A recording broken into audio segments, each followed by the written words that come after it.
Hello to the pessimistic, optimistic, and everyone in between. My name is Connor Philippi, and welcome back to the Minnesotan Sports Podcast. And we are finally there to the end of the regular season for the NFL. And this is going to be a fantastic week of some really good matchups. A lot is on the line for a lot of different teams. And this is just one of the next four NFL weeks that are going to be very entertaining, the most entertaining ones all year long. Of course, I don't need to explain to you what happens after those games are over, so let's all just ignore that for now. Let's, in the moment, enjoy all the games that we have before us for the next month or so of NFL football still to go. And we've got some high stakes games that we're going to be going over and predicting here today. And first of all, let's just go over a really quick breakdown of how things are going right now in the NFL standings. In the AFC, there are 9 teams that are vying still for a playoff spot. All of these teams have a legitimate chance of making it in that are on the outs. Right now, Ravens have secured that number 1 seed. The Dolphins are at 2. Chiefs have secured their division at 3. But the Dolphins at 2 still could fall all the way down to the wild card spot because of that pivotal game they have with the Bills at home this week. So only 2 of those division spots are locked up. The Jaguars are in that 4th spot, and the Colts and Texans could both technically overtake them right now for that AFC South spot. And even if they don't, those 2 teams, the Colts and the Texans, are playing each other for a pivotal game to see who could potentially get that playoff spot. And then the Steelers also play in a game where it would look dangerous, except for the fact that the Ravens probably won't play their starters, so we'll talk about that as well. But they are into that 9 spot. So technically, the Bills, any team from the Bills in the 6th spot and down, all are in danger of losing their playoff spot. The Bills could lose to the Dolphins, and the Steelers could win, and they could even lose their playoff spot. So it's dangerous territory for pretty much every team besides the Browns, Chiefs, Dolphins, and Ravens. The Dolphins, of course, clinching the playoffs even though they still have their division on the line. And then going into the NFC, I have to laugh because there are technically still 10 teams that are alive for that playoff spot. The Vikings are actually, there are 11 because the Falcons technically still are up for one of those playoff spots as well. And a lot of things would have to happen for the Falcons and Vikings to lose out on or to win and get that playoff spot. A lot of teams would have to lose, but I'll go over that in my Vikings preview for their game against the Lions, which will also feature probably the Lions starters in that one. So the Vikings technically still have a chance, but realistically, it's the Rams have clinched, so it's realistically the Packers, Seahawks, and Saints that are all battling for that final spot. The Packers have destiny in their own hands. All they have to do is beat the Bears, which is one of the easier things to do, and they will get the NFC final spot, which is tough as a Vikings fan, not only to have lost that game on New Year's Eve, but to have watched the Packers potentially gain a playoff spot over that fact. But without further ado, let's actually get into some of these matchups here.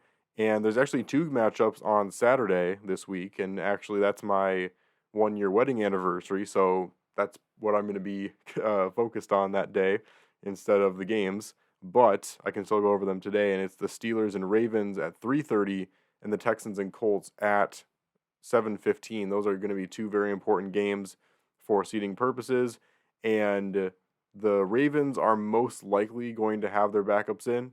I can't imagine that they would play them for any long amount of time.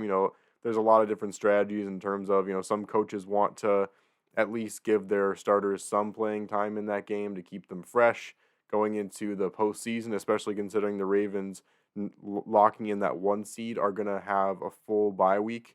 They might not want to have their players playing or resting for 2 straight weeks.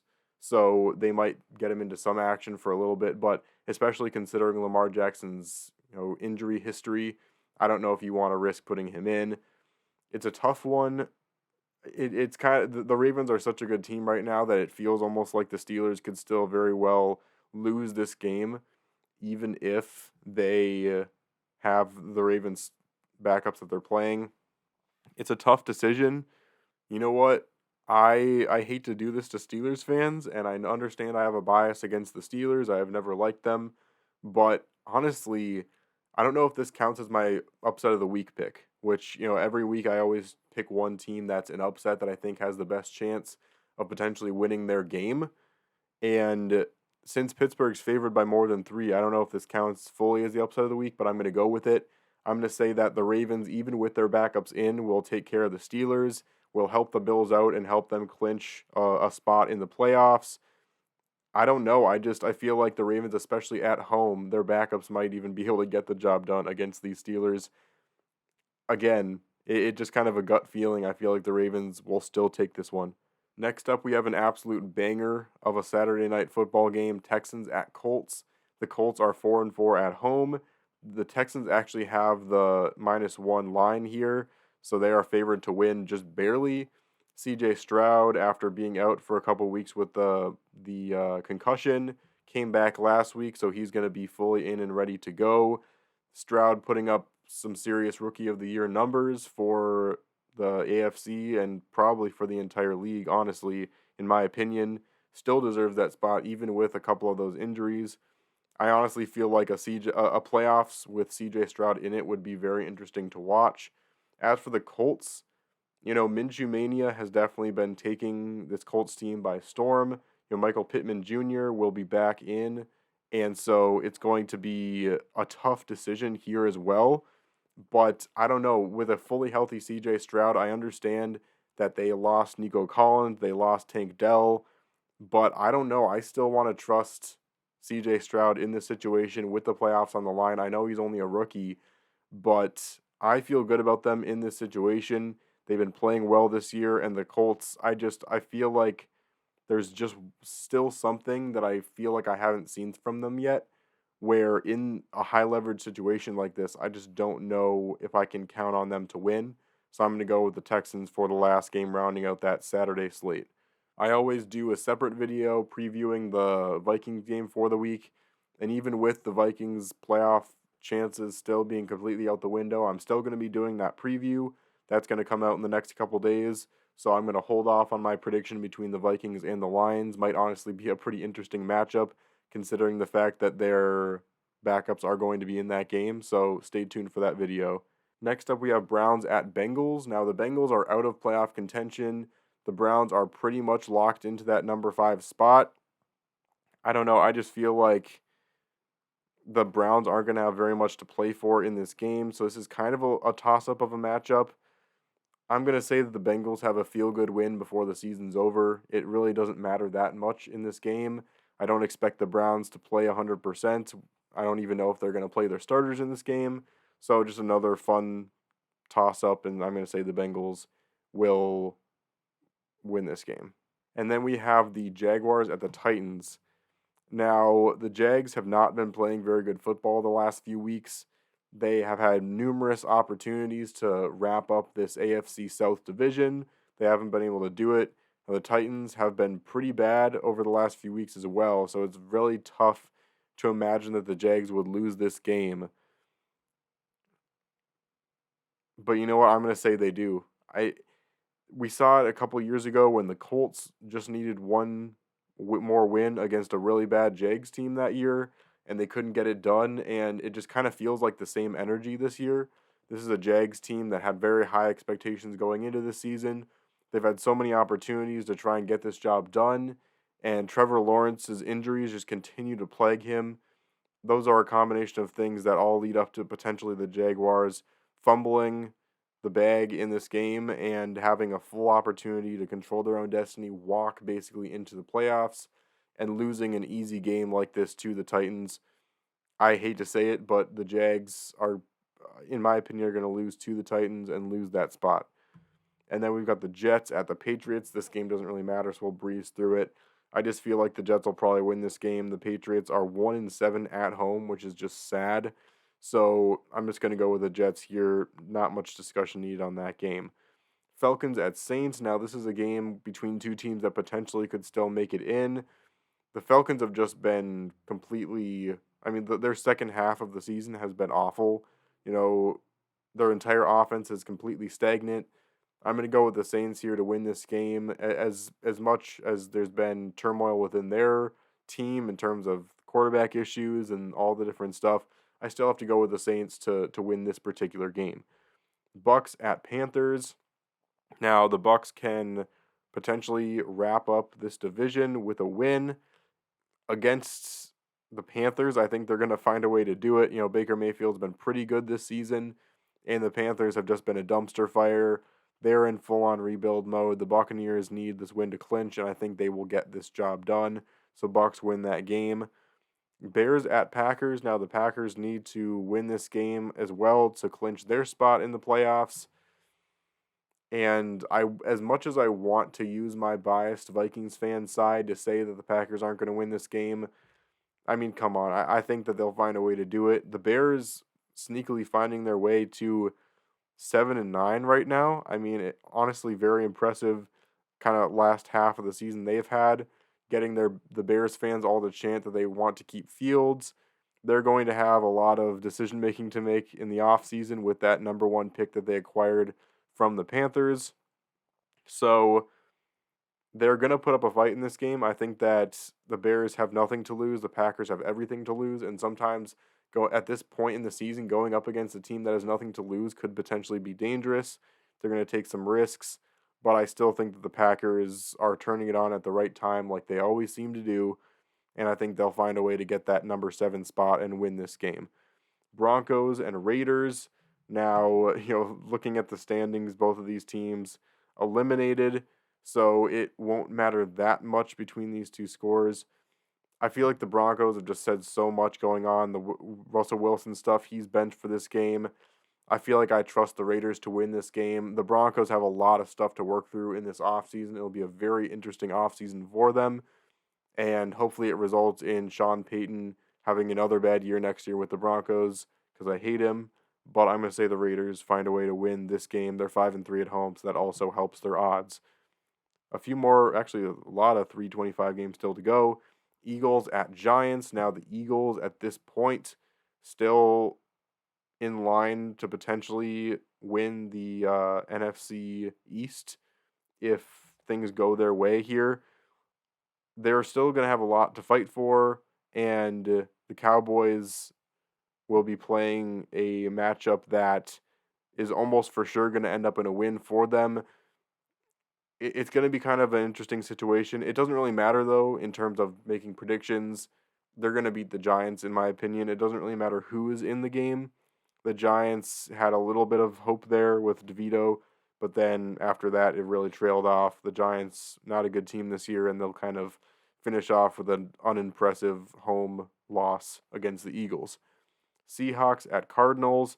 Now, this is going to be a point where the Packers are going to be playing at the exact same time as them. So they're not going to know whether or not they are in the playoffs or not. So they're still going to be fighting as if they need to win this game to stay in it. And, I mean, the Cardinals have had one of the worst seasons they've had in a while now. James Conner honestly has been the highlight of their team this year, which is really saying something. So I think the Seahawks, with all they have on the line, will find a way to win as well. And if I'm wrong and the Packers lose, they still could have a chance to sneak their way into the playoffs. They had a really embarrassing loss to the Steelers last week, but I still feel like if they were to make it into the playoffs, they would be a sneaky good team and a team that I don't think a lot of top seeds would want to face in their very first round. Chiefs at Chargers. I mean, the Chargers at this point have just completely gone into tank mode. They fired their head coach. They lost Herbert to injuries. Either way, I think the Chiefs' backups will still beat the Chargers in their current state, because the Chargers are basically a team of backups, especially offensively right now. So I'm going to still go with the Chiefs. Rams at 49ers. Now, this game had massive stakes a couple weeks ago, but now the Rams are locked into a playoff spot. The 49ers are going to be playing their backups. I'm honestly going to go with the Rams to win this game. I think they still are going to try and win this one so that they can lock up that 6th seed. They might end up resting some of their players in the last quarters of this game, but I mean, there's still plenty of reason to want to win this game and improve their record at this point going into the playoffs. I honestly would much rather play the Lions right now than the Cowboys. No offense to the Lions, but it's just kind of a matchup I'd rather have. So I think the Rams will still try and beat the 49ers, and I think they'll find a way to do it against the 49ers backups. Cowboys at Commanders. I mean, I think this is pretty much a given. Cowboys still trying to hold on to that NFC East title, and the Commanders are not a good team, flat and simple. Dallas is currently a minus 13 in odds to win this game. I'm going to go with those odds. I'm going to say the Cowboys win that one pretty handily. And then going into the final matchup of the week, the final matchup of the regular season, man, this is going to be a phenomenal game. The Bills at the Dolphins. The Bills with an opportunity to absolutely steal this AFC East. After a few weeks ago, it looked like there was no chance any team was going to get there. The Dolphins with a couple, that winning that game against the Cowboys. The Bills, though, with an incredible comeback in the second half of the season, really showing why they still are a very capable team and franchise. The Dolphins are 7-1 at home, and that's going to be a massive factor. Now, Tua did get an injury in that game last week against the Ravens. Coach and the rest of the Dolphins staff have said that they were not too concerned about it, so that's probably a good sign for the Dolphins. Man, the Bills have loved being the underdog team that's been proven wrong this season. You know what? I'm going to go with it. I'm going to say the Bills will beat the Dolphins out for the division, which would be really tough for the Dolphins because they now haven't won it in like 15 years. Anyway, that's going to do it for me for my predictions, and it rounds out the regular season for the 2023 to 24 NFL season. I can't wait to do the wild card round, divisional round, and so forth predictions. I think those are going to be some really good games coming up, and we'll find out what the matchups are. As of right now, it would be Dolphins, Colts, Chiefs, Bills, Jags, Browns on the AFC side. Those are honestly some really good games. And then on the NFC side, it would be Cowboys, Packers, Lions, Rams, return of Stafford to Detroit, and Buccaneers, Eagles. I mean, there's some really good games that are lined up potentially if all these things stay the same, which, based on my predictions, it wouldn't stay the same for a lot of these. But it's going to be a lot of fun, and I can't wait to make videos about that in the coming few weeks. And thanks so much for supporting me throughout this really exciting stretch of the NFL season. And also do keep in mind, I haven't officially announced it yet, but I am going to be doing a live stream on the 14th, that Sunday, where I'm going to be just kind of chilling. I'm going to be watching one of the games, and of course I can't show it because copyright stuff, but just kind of watching it, kind of talking about what's going on, and just chilling and hanging out with you guys. So that should be a lot of fun as well, so make sure you stay tuned for that. It'll be a blast. But thanks so much again for watching. Please like and subscribe, and I'll see you on the flip side.